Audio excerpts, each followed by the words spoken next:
Hello everyone, Dr. Kevin Zadai with you with Warrior Notes, and welcome students.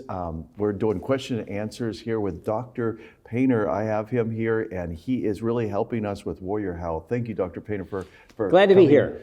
And we have a bunch of your questions, students, and they are amazing questions. I'm looking over them. And so we want to try to go through them as quick as possible, but yet as efficiently as possible. So everyone listen, and just remember, students, like I tell you all the time, when I do this, every couple of weeks we do question and answers, there is no bad question. There is no stupid question. You know, you ask them, and we got a bunch of them here, Dr. Painter. And you know, just tell them a little bit about yourself in just a couple minutes, a little bit about your education and your qualifications. So the students. Well, I started out at, of all things, ministering in downtown San Francisco for a while, just feeding people down there in a ministry. And then I went to Oral Roberts. He started a hospital in 1981, and I was the first nutritionist there. So I worked at Oral Roberts Ministry for probably 10 years. And then I went to the university, and I figured, gee, I really like this. So I got a master's and a PhD, and I was teaching at the University of Illinois for 10 years about nutrition. And then I went to Eastern Illinois teaching. And now I run a program at John Patrick University on functional and integrative medicine with a concentration in nutrition. So I have nutrition students all the time looking at natural ways they can improve their health. That's amazing. Wow. And I know that you had heard about us. I saw you in one of my meetings, and God just answered my prayers because I needed someone qualified to discuss some of these things, because Jesus was really, to me, emphasizing nutrition and preventative. And so the big thing with me was the immune system and how we can boost that and keep that healthy, because I was told that the body wants to heal itself. It does. Okay, that's good. It does. So one of the first questions is an amazing question, and I'm glad it's being asked. You know, one of the things I wanted to ask you, it was about fish oil. And, you know, I used to take fish oil, but it tastes terrible, of course, and, you know, they have pills and everything. But just real quick, I feel like I need more of those natural oils. And why would you choose fish oil? So fish oil is kind of an important thing. And you have a balance. So you have these omega-6 oils. Those are in plants like corn oil, safflower, sunflower. And you have these omega-3s that come from flaxseed, some, and mainly from fish. Okay. So what's the difference is that these two different oils are competing in what's called a COX-2 enzyme system. And so if you have relatively more of the omega-6s, it makes these prostaglandins and eicosanoid hormones that are vasoconstricting, and they tend to be blood clotting, and they tend to be pro-inflammatory. Oh. If you have enough of the omega-3, they compete for the same enzyme. And then you come out here on the other side with eicosanoids, leukotrienes that are anti-inflammatory. So my little son one time, he's about a year old, he got a bug bite on his butt and his whole little rear end swelled up. I thought, that's not right, it's just pro-inflammatory. So we put him on omega-3 supplements for just a couple of months, went back to Florida, and he got a little bite on it, just a little bite, it just swelled up like that. So his body was too inflamed, it was too ready to fire off. And so the immune system, it's important to make sure it's functioning, but you can actually have it overfunction. Things like psoriasis and celiac disease, and all these things are when it's overactive and it's firing at the wrong time. And so what this does, omega-3 fatty acids, give that balance. When you take a lot of the medication that stops pain, it works on this COX-2 pathway, because generally everything's going from omega-6s over here to the pro-inflammatory stuff. And so you take an aspirin, and it knocks that enzyme out for a while and stops making those pro-inflammatory things. Okay. But you can just eat more omega-3 fatty acids, and it produces all of this calming, anti-inflammatory substances. Wow, that answers a lot, because it's good to take both anyway. Yeah, but it's a balance. I'm not doing that. I'm doing one or the other, so I need to change that. Thank you for answering that. And then the next one is students asking about water and which water to drink, and they're saying they've listed a couple. There's mineral water, which I assume that's going to be the carbonated water, because some people call that mineral water.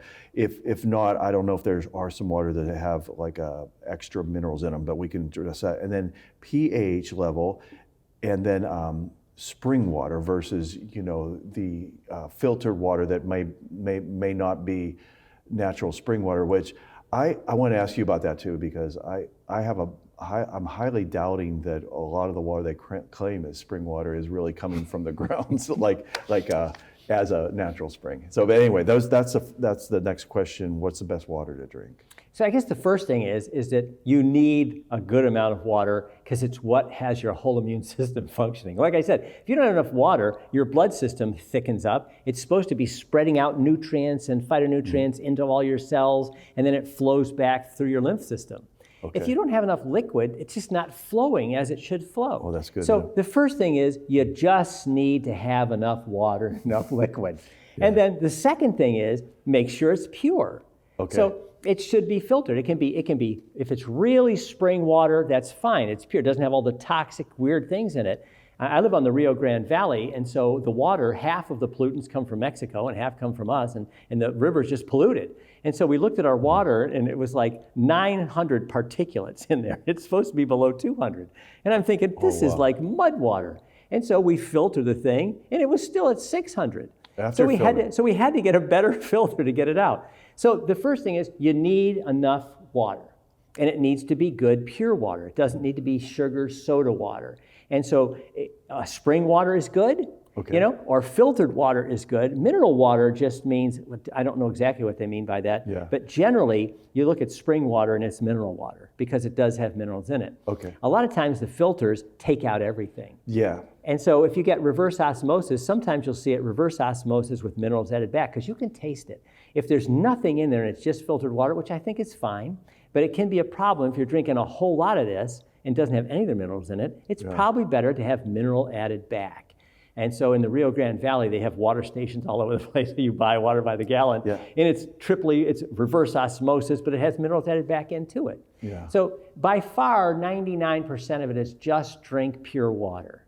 Okay. Can you get too much filtered water that has technically you might be able to, but I doubt if that's a problem. The big problem is people aren't getting water. If it's really spring water is great. And the pH balance, our bodies tend to go acid.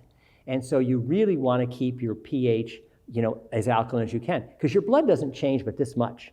It goes, from 14 is high, 0 is low, 7 is 0, it's right in the middle, it's not acid, it's not base. Okay. And so our blood can fluctuate within minuscule, like 7.2 to 7.4. Okay. If you go about that range, you're dead. And so what your blood has to do is it has to keep pumping stuff into your body, into your tissues. If it's getting too much acid, it just keeps going into your tissues, so your tissues get more and more and more acidic. And everything runs better in a slightly basic realm. So when you say pH water, is it good? Yeah, it's good to get water that is pH, that might have a lower pH, because what that means is those minerals are actually what's pulling the pH down. Oh, so okay. mineral water tends to be a better pH. It tends to be a higher pH because when you get below 7, it gets acidic, and you want to keep it above 7. Okay. Well, what if the student is asking about carbonated water, when you ask for club soda or that kind of mineral water? That's not really mineral water, but is carbonation even good for you? Do you know? Yeah, carbonation is CO2. You're breathing out CO2. Your body's making CO2 all the time. Okay. If you drink a little bit of CO2, I don't think it has much.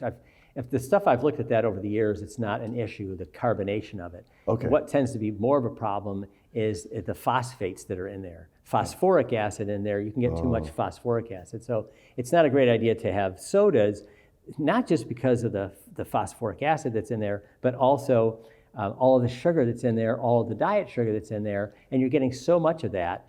That's the problem, not the CO2. Okay, all right, good. This next student, they want to know about zinc, vitamin D, and C, and how much they should take. So how important is these three, zinc, vitamin D, and C, and what would be the dosage?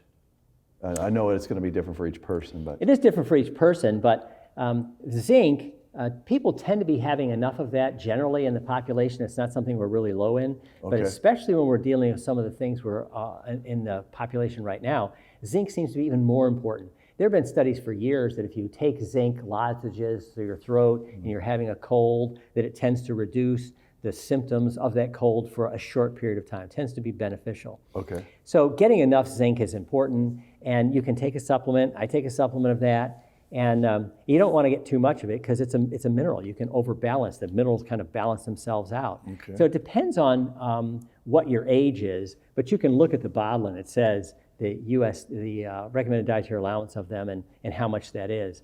But zinc is important. Vitamin D is extremely important. We've talked about some already. Vitamin D is almost everybody's low in it. Almost everybody is low in it. We just don't get enough. It's the sunshine vitamin. You get it from the sun hitting your skin, making vitamin D. Generally, that's not happening enough with most of us, so you need to take it. And so 400 international units is kind of the standard, but that's to keep people from getting rickets. And so with all this stuff trying to build up our immune system, the data is so strong. I had a student who just did a thesis on vitamin D and looked at what people are taking. And so the upper limit is supposed to be 2,000. But that's considering what we're talking about with bones and keeping healthy bones. And so most of the doctors out there are saying 5,000 international units, 10,000. Mm-hmm. And that should be enough for most people. Sometimes it's not. Mm-hmm. Sometimes people have to take more than that. And this really blew me away with the different illnesses that are going around now. And my student told me, if you get sick, you need to take 50,000 100,000 international units. What? That's impossible. And I looked at his data, and it's right. You can take a big shot of it to keep yourself in good shape. So right now, if you don't know what your vitamin D levels are, a lot of the research is showing you ought to take 5,000, and then sometimes it takes 10. Oh, wow. And vitamin C is always important because it's the antioxidant. We've talked about that before. You cut an apple and it turns brown. You cut an apple, you put it in vitamin C and let it sit there, it'll never turn brown. It just stays good. It doesn't start rotting. And so our body does that too. Vitamin C is one of the main things that keeps our body from oxidizing and all those chemical reactions that are firing off all over the place. It just calms the whole thing down. So how much vitamin C, depending on how old you are, it's 60 milligrams, 80, 90 milligrams. Okay. But most people recommend you should really be getting 100. You should be getting more. I take more than that. I take probably 500, maybe 1,000 milligrams. Yeah. The upper limit is way up past that anyway. And there's really not a danger of overdoing it, except for you're going to get some gastric things, but it's water soluble. It's water soluble. Yeah. So the people that really study this and they look at how much you can take, they talk about taking it to bowel tolerance. Yeah. What does bowel tolerance mean? It means that you end up pooping all over the place. That's what I read. Yeah, so that's why I mentioned it. And so you can get too much of anything, and too much vitamin C for a long period of time can have some other weird effects, like kidney stones. It has some issues that can happen if you take it forever, but you don't need to. If you're trying to build up your immune system, going through something, and you want to, I've tried this before. Don't try this at home. But you can take 10 grams of it. That's 10,000 international units. Your body's probably fine. But then you get up a little more and you start getting diarrhea. Okay. But if your body's sick, it can take more. One day when I had a cold or something, I took 5, 10, 15, 20, 25, 30, 35, 40, 45, 50,000. I took 50,000, no diarrhea, nothing. My body's going, it needed it. And soaking it all in.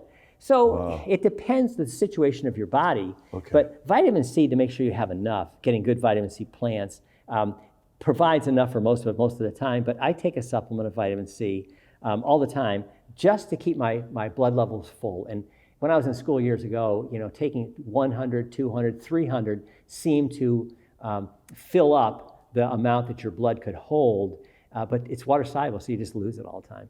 And so it's always, if it's a little bit extra there, you just keep, peeing it out, and so you can't hold it. Right. So it's just gone. But yes, I suggest that taking supplements of that is probably a good idea. Okay, thank you. This question from this student is very good because they're asking, what should we not eat to help our immune system? Which is a very, very good question because there's so much emphasis on what can we eat to boost our immune system, things like that. But this is a very good one. What are some of the things that damage our immune system that people eat every day? So, and this is just kind of a blanket answer for not just this, but for anything. Because when your body is body, mind, and spirit, but your body is just one body. And so if one thing's going bad over here, everything else suffers here. So our immune system's functioning all the time to help us. And if we have too many toxins, too many things in our body's fighting these battles over here. We're eating all these processed foods. We have processed foods that don't have the nutrients in there that are supposed to be there. And so that hurts our immune system. So what I tell people, number one, is just eat whole foods. You're going to hear a lot of that. Yes, we're going to talk about that a lot. Yeah. But eating whole foods gives your immune system all of the nutrients that it needs to be able to process when microbes come along and you have to fight them. So the biggest thing is sugar. You eat sugar. And I'm not against added sugar. I mean, eat it carefully. Choose your added sugar by the company it keeps. If it's in an apple and it has all these nutrients, that's good. If it is in a soda and it has nothing but sugar, because when you eat sugar, your body breaks it down a little bit at a time. It goes through glycolysis, this Krebs cycle, electron transport. It breaks it all down into energy. Okay. But it takes B vitamins all the way along there, B1, B2, pantothenic acid. All of those are needed for your body to be able to take carbohydrates, fats, and proteins and break them down into energy. So what can you do to help your body to process things? What not to eat is don't eat the highly processed things. I mean, if you have to once in a while, people say, well, how often should you eat a French fry? Once a year. I will die. Okay, how about once a month? I'd still die. Okay, cut it down to once a week. I can do that. Okay, eat less. Eat less of the things that are refined and eat them once in a while. I mean, if you just have to have a cookie, have a cookie. And if you're going to eat ice cream, eat Haagen-Dazs. Make sure it's the fatty kind with all the stuff in it, because if it's something I need to take as a comfort food, do it. But you can't live on that stuff. No. That's my quick answer. Yeah, that'll help a lot of students. I know. This is a big one. How should we approach fasting to promote healing in our body? And this is everybody's asking about fasting all the time. Right. And on the spiritual side of it, we know that we don't change God's mind by fasting. Right. It really helps. It really helps us. But let's talk about the physical effects of, and why is it good to fast? And what is breakfast? So let's talk about that. Ryan and I were talking about that this morning in the lobby. Yeah. And so the idea of fasting is, can you imagine a grocery store? They bring the food in and they never clean it up. And they bring the food in. How long would it take before the grocery store is full of boxes and crud and you can't even get to the groceries? You have to clean it. If you've ever been to a restaurant that's 24 hours, they never shut down and clean, and they're filthy. It's like the crud is everywhere. Yeah. So you need to shut it down and clean it. And so that's what fasting does. Overnight, when you stop eating until you eat in the morning, is a fast. And that gives your body time. You eat the food, you digest the food, you metabolize the food, and then your body starts using it to heal itself and to create. And so that happens over the night. And so fasting, you do it every day, but one of the things that's key to me is you can just not eat for a day. That's a great fast. Because when you just don't eat for a day, what happens, your body goes, oh my goodness, I have no food. And so it has to start eating itself. And so it starts eating the fat. But what it also does is all of these billions of cells in your body, trillions of cells, they have broken down pieces of proteins and fats and carbohydrates and nucleic acids. They're just gumming up the system because they're broken pieces. So what happens when you start to fast instantaneously is called autophagy, autophagy. You eat yourself. And so these cells start going out and they grab junk and they engulf it. And then they take a lysosome and it combines to it and it digests all the junk and it spits out nutrients. Fats, proteins, carbohydrates your body can use to build stuff. And so what does fasting do? It gives your body time to clean house. And so you do that regularly? You have to. You know what's interesting is Jesus never once told us to pray. But he said, when you pray. He just assumed it. I mean, everybody was fasting. I mean, this is Jewish culture, so everybody's fasting. He didn't need to say, you better fast, because it's like, what are you talking about? We're all fasting. Everybody fasts. And so he said fast. So when you look at the Old Testament, Isaiah 58 is an amazing thing that talks about fasting and the benefits. There's just, if I had my Bbible, we could just go through dozens of them. Yeah, and I just did that recently in a teaching. And Isaiah 58. So fasting cleans house. It's something you can do. And Ryan and I were talking. Can you actually do it? Yes, the shorter period of time you eat in a day and give your body the longer period of time to fast, the better off you are. Because after you stop eating by about 12 hours, your body's looking for food. And if it doesn't have it, it starts autophagy. And autophagy starts right away, and you start breaking down the stuff that's bad. Then you eat, and autophagy starts to slow down again because it's taking all that food in. So I eat, you don't have to do this, I eat 4 hours a day to 6 hours a day. And sometimes when I'm traveling, I eat 8. The big thing for most people is eat 8 and then fast the other 16. So that's a great way to start. Just cut it down. And people, I say start at 10 and go to 6. But I'm starved in the morning. Well, have breakfast. Well, then stop at 4. But then I'm hungry at 8. Well, then don't eat. You know, it's like your body's saying, I want food, but tell your body, no, not forever, but you have to wait another 2 hours. What, 2 hours? Yes. And so cutting it down, either cutting it down in the morning, actually the evening's better. It's better to get up at 10, and I try and eat like between 10 and 4 is when I generally eat. Okay. But so that time-restricted fasting is great fasting, but we'll have whole programs on all the kinds of fasting and what they do. Yeah, that is really good. The next one is how we build our bodies to prevent diseases and viruses. And so once again, it gets back to this same thing, and that is eating whole foods. Why? What can we do? Fasting is good because it helps our body clean. If we don't provide our body with the things it needs, it can't build. So I see people in the hospital and they're just laying there, and I say we need to give them, good stuff to eat, good food to build their body up, and they're just doing all these things to take care of them, building up. And so I'm giving all these drugs to heal this symptom. But you got to have food. Now the thing is once you have some kind of a bacteria hit you, that's not the time to eat. Look at your dog. The dog gets sick and it lays there. What's the matter, Fido? Get up. I don't want to move. Don't move. You shove the dog. I don't want to move. Drink something. I don't want to do anything. And so our body, that's not the time to eat. But when we're doing well and we're feeling well, that's the time we need to give our body the nutrients it needs. So what can we do to help our body eat good nutrient-rich foods? I mean, the first thing we talked about is Genesis 1:29. Every herb bearing seed, it should be food for you. Green leafy vegetables, the cruciferous vegetables, onions, garlic, leeks, tasty things. People used to always tell me, how come everything that tastes good to me is bad for me? And how come everything so the thing is we have this idea that if it tastes good, it must be bad for me. And if it tastes bad, okay, that's the idea. We eat bad foods. It's not true. Things that taste good can be good for you. And you do that by onions, garlics, leeks, putting things in there to make things taste good and make it good for you. Most people have this idea, if it tastes good, it must be terrible tasting. I mean, if it's good for me, it must taste terrible. And so here's some healthy food. Ew, I don't want it. It tastes you don't even know. You haven't tried it. Yeah, but it's healthy. It must taste bad. But that's not true. That's funny. Yeah. Well, this other thing, what about seniors?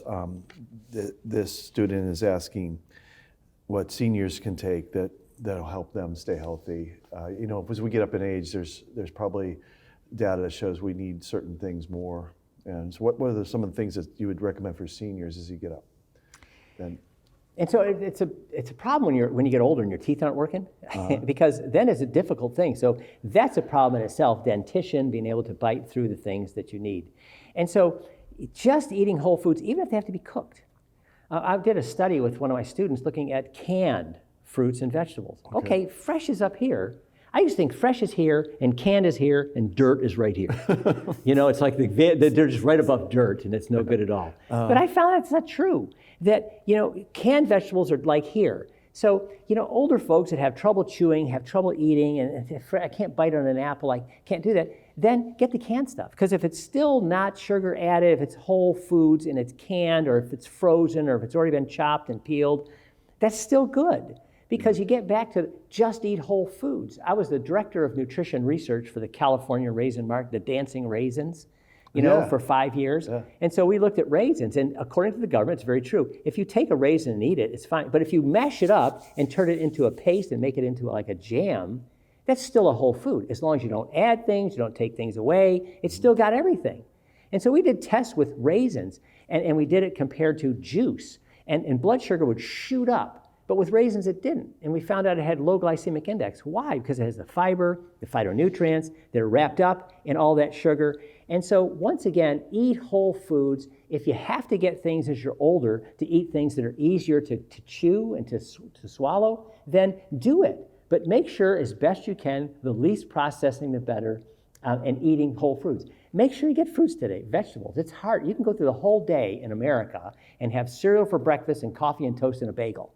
And at lunch you have a great meal with a big hamburger with a bun, and French fries and whatever you have in the middle of the thing. And then at dinner you have a big piece of meat and you have 3 leaves of lettuce and 2 wilted green beans, and then you eat that with a white roll, and you think, well, how much of the whole foods did you get? Not much. So for that, that's a whole thing in itself, but I'd be happy to talk about that later. Just as best you can, as you get older, eat things and eat nutrient-dense things. Don't eat things that aren't. I think for most older adults, don't do anything until you eat 2 eggs. Now, that's odd for me because I spent the 80s and the 90s teaching about cholesterol. Don't eat cholesterol. It's killing you. Yeah. And I spent years on cholesterol, and lo and behold, we were wrong. And eggs are a wonderful food. They're protein. They're full of things. They're easy to eat. People like them. It's an easy way to get the best. It's the best protein out there. It's a whole, complete protein. Eat an egg. So eating nutrient-dense foods that are like eggs, and if you have whole oatmeal, eat the whole thing. Whole oatmeal is fine, but eat whole foods. Okay.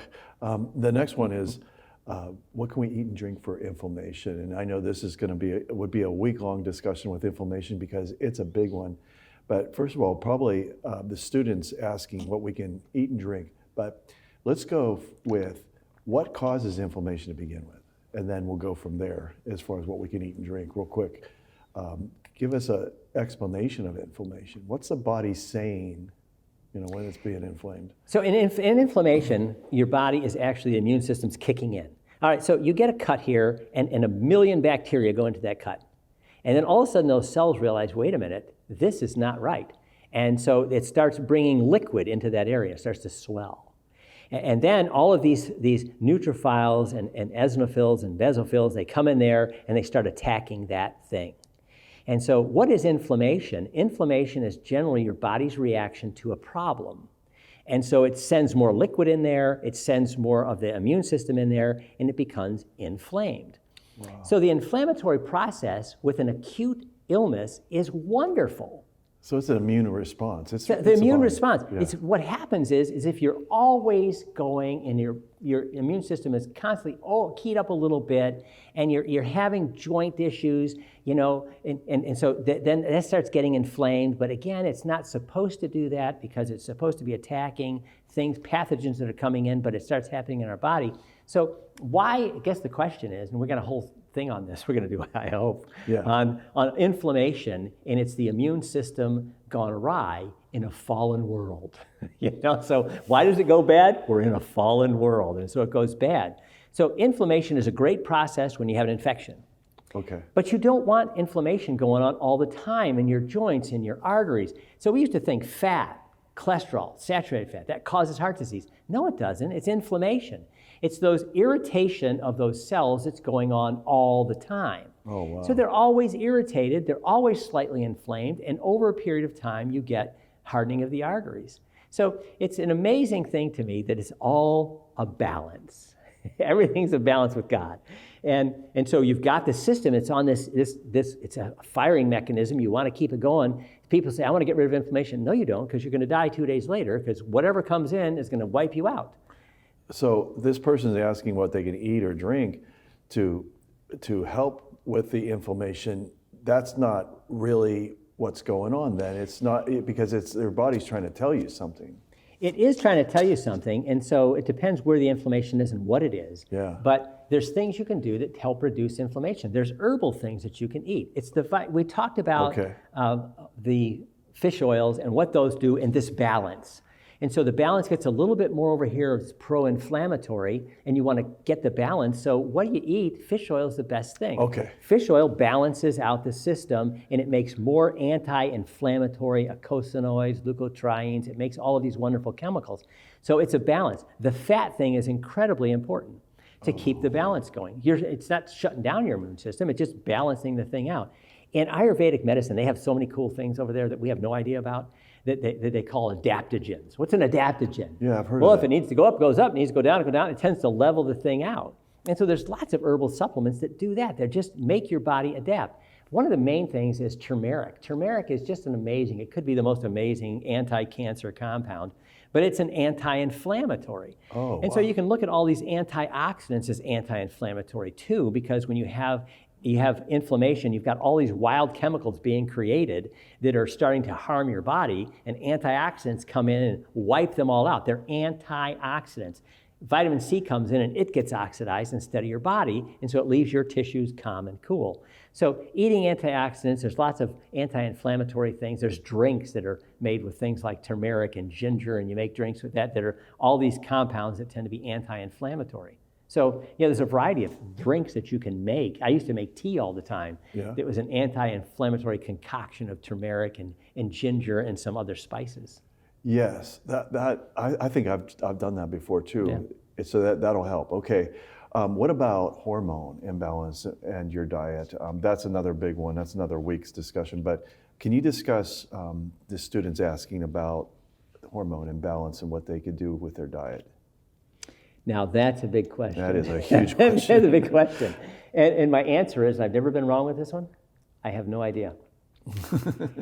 Because it depends on what the imbalance is. Because when you just say hormone imbalance, it's hard to say anything about that, because are you a man or a woman? Are we talking about estrogen or testosterone? Or are we talking about the myriad of other hormones that are there? So it's just hard to answer that question because it's too broad. And so to say another question that's really more fine-tuned to what hormone we're talking about. Yeah. But at this point, I have nothing. Oh, wow. Okay. Well, this is another one. This is another one that'll take at least a week. But could you explain, because people, I've noticed something about blood types and your diet based on your blood type. And so this person's asking about that. And I saw some truth. I read that book, Eat Right for Your Type or whatever, and there was some things that were there that were very interesting. So what would you have to say about blood types and what that has to do with, because it says that here's what you need to eat and things like that. What determines your blood type to begin with? Well, and so is there truth in that one? I think there is. And Dr. Diadamo, I know him, one of my grad students has worked with all the time, and we just got him to work at our university. So Dr. Diadamo is working with us at John Patrick. And so he came up with this idea. There's absolutely no research on it. So I've talked to my student, I've talked to Diadamo saying we need to do research, but research costs money. Okay. And so this is an idea that his father came up with, and Diadamo has been carrying on, and it seems to have benefit. Okay, does it have research? No. But just because it doesn't have research doesn't mean that it isn't true. And so if you look at your blood, A, B, O, they have different sugars and things on the outside of them. If you take A-type blood and you pump it into someone with B, the whole thing clumps because it sees it as, that's why you can't get a transfusion with someone with a different blood type.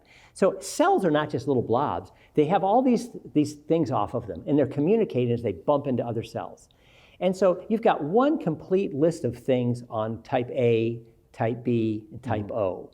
And so you can take certain foods that have certain lectins in them, and you can put blood on there of a type O person, and you can put one type of food on there, and it just clots it. But if you take type A and you put the same stuff on it, it does nothing, it stays liquid.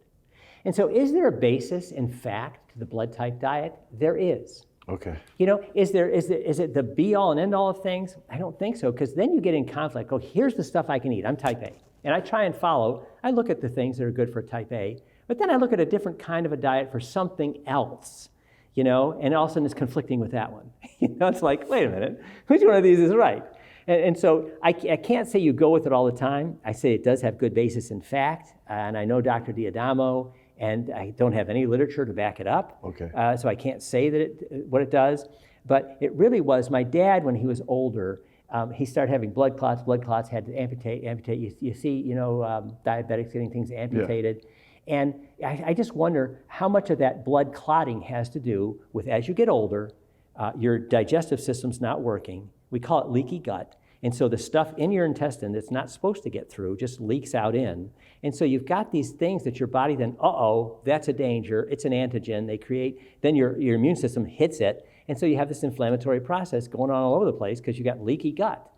And so for some people, I think, like young people, good immune systems, good intestines, does that make a big difference? Probably not. As you get older, is it more important? It's probably more important looking at the A, B, O blood types than when you're young, because your gut is not working as well as you get older, and those things get through, and if they're ones that react to your blood type, then you have all this immune response that you don't want.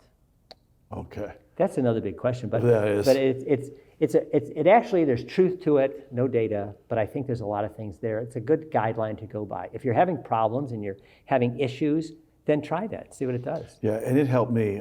That book helped me because I did follow that. And this one is similar question. It's the big one is hypertension and your blood pressure, blood BP. So what is going on? What is going on with your system when you have high blood pressure? And is there anything that can be done diet-wise? So the big thing diet-wise is always salt. and personally, I think that is not the biggest deal. For some people, it is. When I talked to my friend who was the head of the Human Nutrition Center at UCLA, David, he told me that really only about 5%. I said, 5%? He said, yeah. I thought it was, very few people are sodium sensitive. And so everybody's focused on sodium, and it's helping this little group of people. So if people have high blood pressure, because what causes pressure is solutes. So if you have, the more particles you have in your blood, the more liquid has to come in to disperse that. And if there's more volume in there, as you're trying to push it through the blood system, it takes more pressure. Okay. It takes more pressure to push it through. And so does eating less salt work? Yeah, for some people. But if you look at the diet, the DASH diet for hypertension, to stop hypertension. And so you look at the DASH diet, it's all made of fruits and vegetables. Okay. And so the thing is we have a balance with sodium and potassium. Potassium keeps liquid in the cell, and sodium keeps liquid outside the cell. Well, if you're having high blood pressure, you're having too much liquid outside the cell in the blood system. And so really the research I've seen, even the sodium sensitive people, if you have enough potassium, fruits, vegetables, the dairy, all the places where you get that, then that balance keeps the liquid in the cell, keeps you hydrated, and isn't floating around out here. So sodium is the first thing with blood pressure. But there's so many other things you can do with blood pressure. A lot of it has to do with weight, and it has to do with being overweight, and so blood pressure has to do with solutes in there and how much is being pushed through. But there's a variety of other things that seem to be very effective at reducing blood pressure. And one of them is just eating the whole foods again. It's amazing if we got back to just eating a whole food diet, how many of these chronic diseases would just disappear? Interesting. If we just got back to eating the right foods, would we all just be healthy? I was listening to a guy talking about the Americans and how we're dying more than other places because we all have all these things. We're overweight. We are the most overweight group of people. The percentage of obesity in this country is astronomical. So weight has to do with it too, because again, it's weight, it's pushing blood through the system, and when it's clogged up and you have all this more, the system is bigger and you have to shove more stuff through it, blood pressure goes up because you need more pressure to get it through.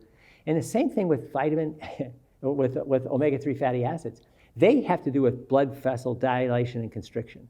You can make your blood pressure go down, of all things, by eating chocolate. Within 2 hours, your blood pressure goes down because it's a vasodilator. So again, you can have, the bigger your vessels are, the less pressure is needed to push it through. And so chocolate, there's so many studies about eating chocolate. And I'm not saying go out and eat Do you realize M&Ms. how many friends you're making right now? I know. You're becoming a very M&Ms. popular doctor right now. Eating M&Ms, a study was done with M&Ms that actually did it, which I don't recommend. But dark chocolate, when you eat Yes, chocolate, which is more not sugar, a Within- lot less sugar. yeah, it can have very little sugar. Okay. And after 2 hours, it starts dilating, and as soon as your vessels dilate, your blood pressure goes down. So there's a number of foods like chocolate that you can eat that actually regulate your blood pressure. It's quite incredible, really. Wow. Well, we will come back and we have a lot of questions that you sent in, but I feel like at this point, this will help you, and we will come back with Dr. Painter. I know you all appreciate him, and we will come back again and answer more of your questions on future shows. But just remember one thing, that the Lord has a solution for everything. He's always provides a way of escape so we can bear up under anything. That's what Paul told us about temptation. And it's a principle that I saw in heaven, and there's always a way out. Yeah. God always has an answer. He understands if you're down here on the earth right now, whatever you're dealing with, it might be that you are on medication that has side effects, and you want to look for a natural alternative. Well, we're going to be bringing you programs that will help you. And my doctor personally, I've told him, I said, my goal is to be weaned off of these medications eventually to where my body can sustain on its own based on nutrition. So that's what I want for you. I want you to not be taking medications that have more side effects than what is helping you. And so my doctor, recommended turmeric for my blood pressure, and it went down. So he did not have to put me on statins and those kind of things. So these blood thinners. So we're going to pray for you. Dr. Painter and I are going to pray for you. And thank you, students, for all these good questions. And we will come back and we'll try to answer more of your questions on a future show. So, Father, in the name of Jesus, we just both agree right now for all the students. We just speak, Lord, wisdom and revelation and knowledge of you, and that all the things that are going on in their bodies and in their minds right now, Lord, that you have the ability to get this across to them. And Father, I just ask for wisdom right now. Whatever it is they're going through, Lord, we just ask that you would give them the solution. And I believe there will be a natural solution for a lot of things that are going on. And we thank you for imparting that to the students. In Jesus' name, amen. Well, God bless you, and we'll see you next time on Question and Answers. Bye-bye.